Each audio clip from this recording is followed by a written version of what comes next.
Turn now to Wall Street, and stocks again ending in the red ahead of tomorrow's September inflation report. The Dow closing down 28 points, S&P down 11, the Nasdaq down 9. And for 6 straight days, the S&P lost value, hitting the lowest close since November of 2020. NewsNation business contributor Lydia Moynihan joins us live. So Lydia, what are the 3 main things you're watching right now?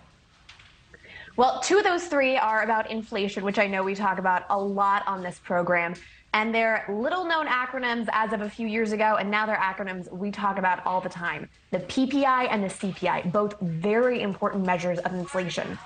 And the PPI was a data point that we got today. That is the producer price index, and that's a read for us on what manufacturers and wholesalers are getting. And that's really a hint as to what tomorrow's consumer price index will be. The consumer price index is a measure of what you and I are paying just to live for gas and groceries and housing and whatnot. And that number is coming out tomorrow. So it's a bit like, Christmas Eve. We're observing Christmas Eve, but really Christmas morning is when the big surprise comes tomorrow. The PPI gave us a hint what we're going to see tomorrow.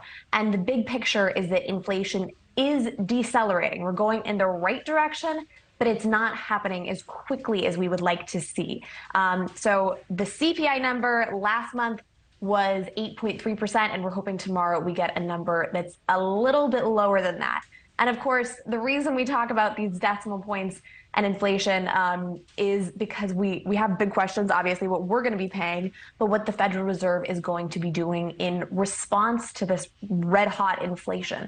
And so the flip side of talking about all this inflation is what the Federal Reserve is doing in response to it.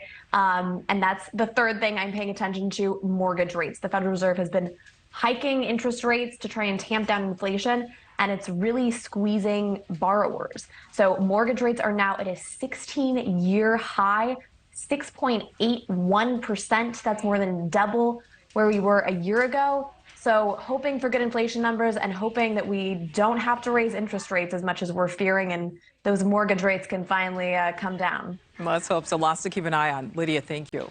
Thank you for watching. Go to newsnationnow.com to find NewsNation on your television provider. And don't forget to click the red subscribe button below to get more of NewsNation's fact-driven, unbiased coverage.